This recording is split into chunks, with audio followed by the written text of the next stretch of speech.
Halo, Assalamualaikum warahmatullahi wabarakatuh. Ketemu kembali bersama saya Dr. Hewan Jafrizal di saluran Jafet. Oke, kali ini kita akan membahas tentang masalah demam. Demam ini sering sekali ditanyakan oleh para pet lover, ya, para pemelihara hewan yang masuk ke WhatsApp maupun ke channel pribadi saya tentang apa obat demam. Nah, kucing saya demam, apa obatnya? Nah, kita lebih fokus kepada masalah demam pada kucing. Oke, kita harus tahu dulu bahwa kucing ini demam pada kucing itu penyakit atau bukan.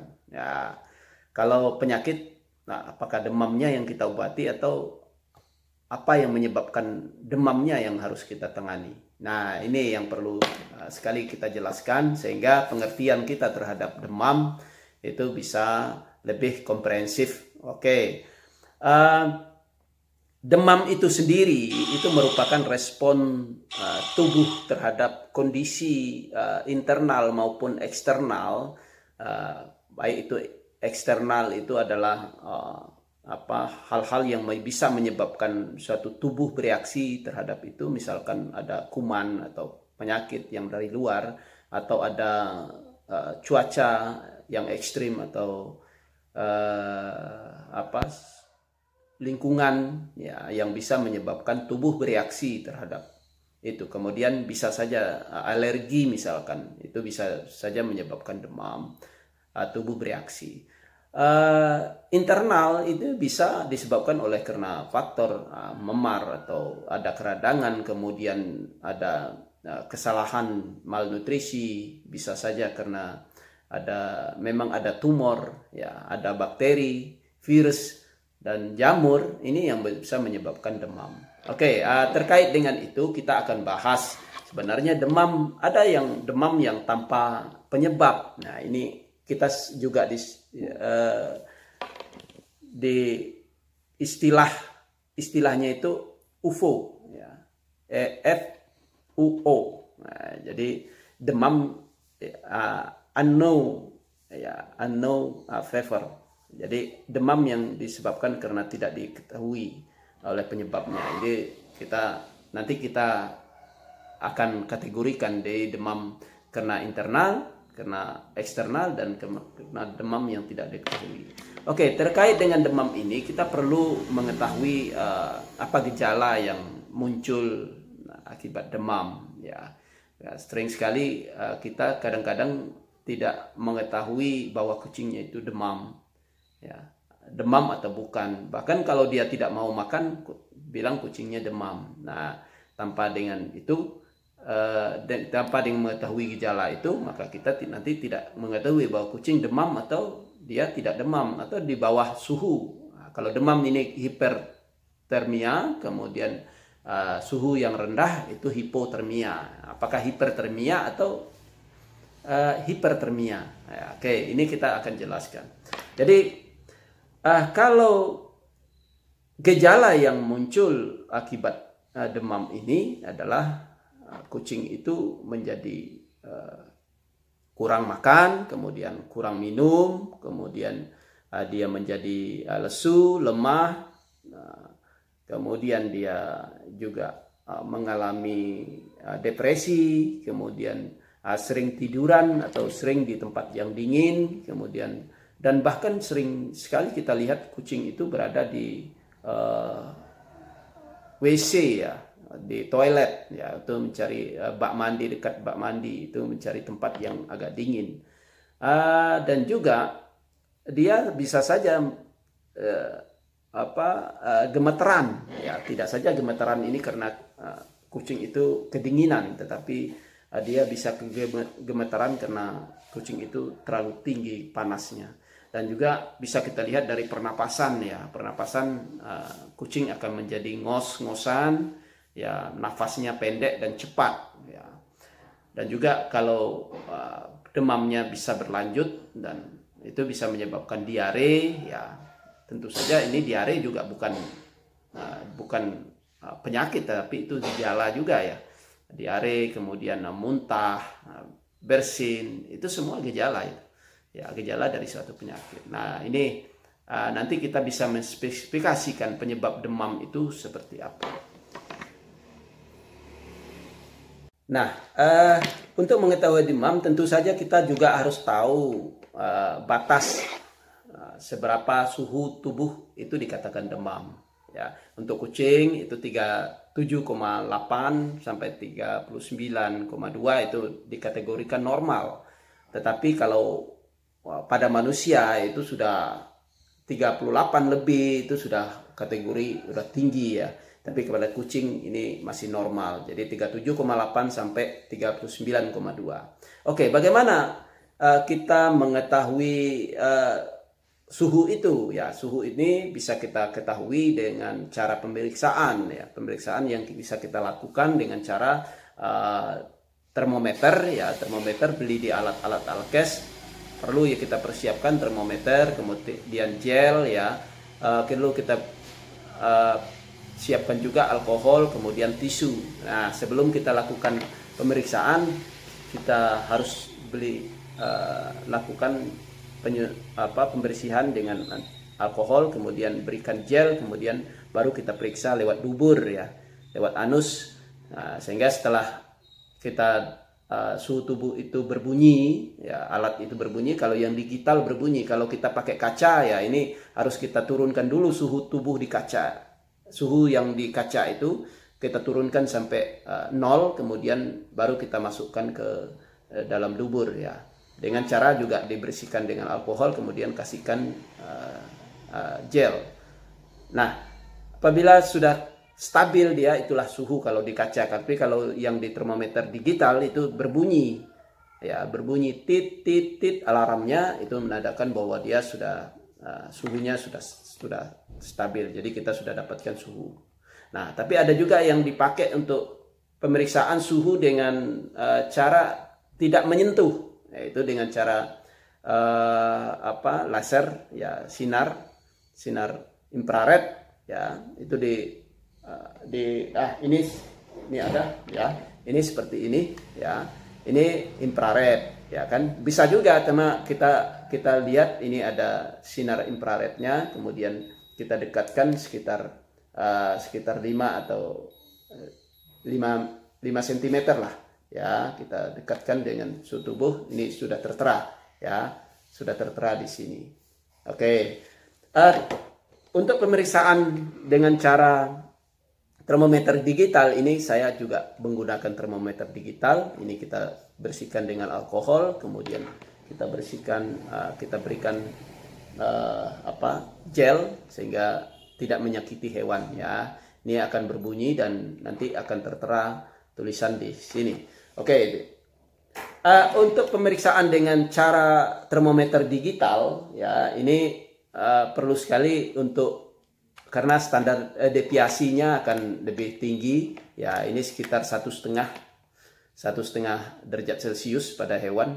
Ini kita coba begitu. Kalau kita ya sudah mendapatkan hasilnya begitu, dan itu nanti hasil yang tertera di sini kita tambahkan dengan 1,5 atau sekitar 1,5 sampai 1,2. Nah, itu baru kita ketemu hasilnya. Dan sudah kita ketemu itu caranya ya, nanti kita baru tahu ini apakah tinggi, apakah rendah.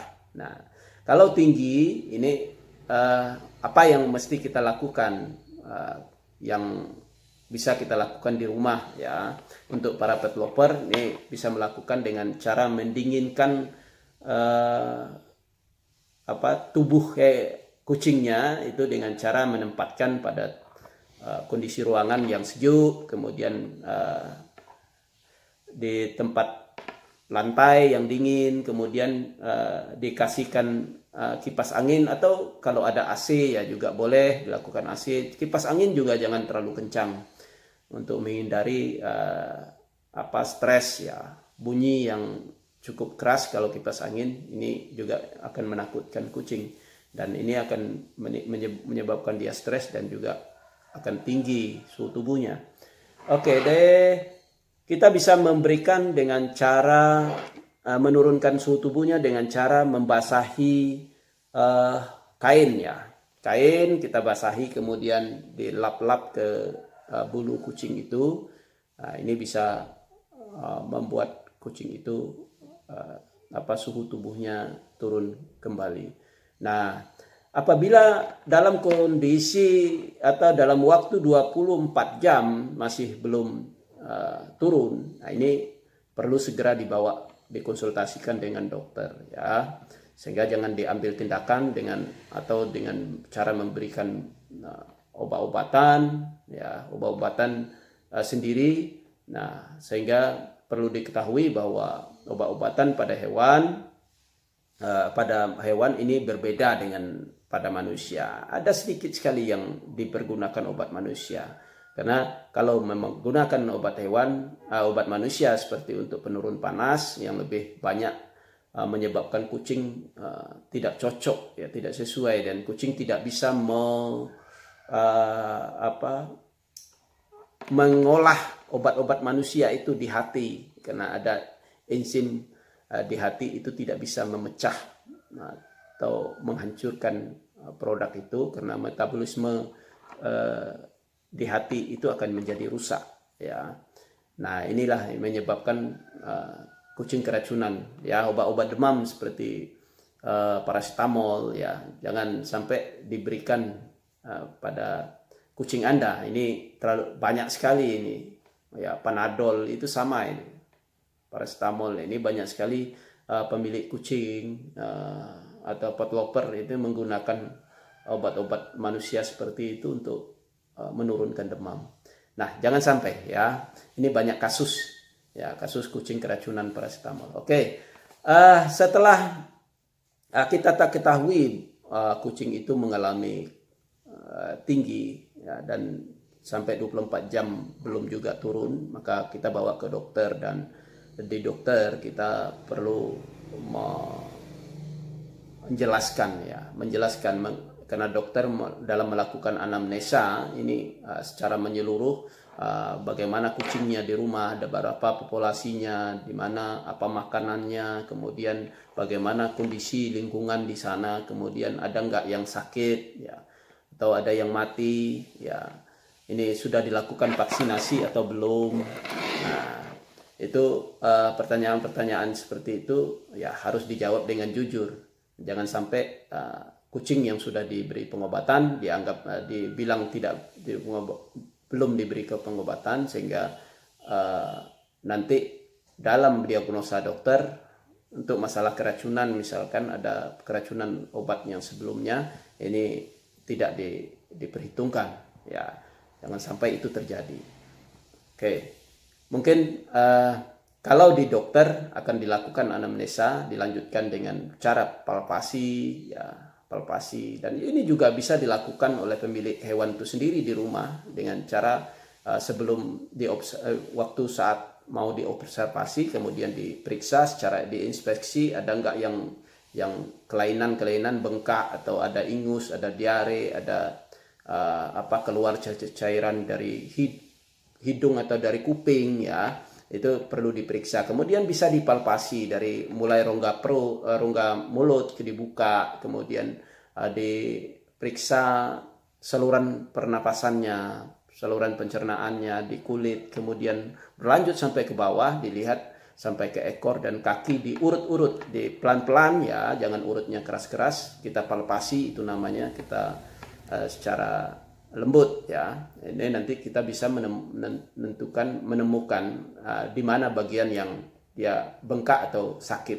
Nah, apabila ada sakit misalkan di perut, nah ini perlu ada pemeriksaan tindak lanjut, berarti apakah ada di ginjal, kemudian di kantong kencing ya, apakah di usus, apakah di lambung ya, apakah di hati atau di pankreas, ini kan perlu pemeriksaan lebih lanjut. Oke, kalau di dokter ini setelah ditemukan penyakitnya, tentu saja ini dilakukan tindakan dengan cara pemberian obat-obat sesuai dengan penyebab dari penyakit itu, bisa virus, bisa bakteri atau jamur, atau ada trauma, atau ada kelainan keracunan. Nah, itu bisa dilakukan atau diperiksa oleh dokter secara menyeluruh. Mungkin nanti setelah ada pemeriksaan itu diberikan obat yang sesuai dengan penyebab dari penyakitnya. Nah, jangan sampai kita terlambat ya kan, karena di dokter itu karena demam bisa menyebabkan dehidrasi yang berat ya. Karena kucing ini harus dapat untuk mempertahankan suhu tubuhnya, dia harus makan, makanya makan dan minum ya, dan itu harus selalu diberikan, dan apabila itu bisa dilakukan maka dia harus diberikan infus dan diberikan makan dengan cara feeding ya, feeding tube ya, dengan cara memasukkan dengan cara di spuit, dengan spuit untuk mendapatkan energi. Dan ini di dokter nanti bisa diperiksa sesuai kondisi ya, penyebab, dan itu mudah-mudahan bisa memberikan kesembuhan pada kucing itu. Mungkin itu saja yang bisa saya sampaikan pada kali ini. Semoga bisa bermanfaat bagi para pet lover semua. Wabillahi taufik wal hidayah. Assalamualaikum warahmatullahi wabarakatuh.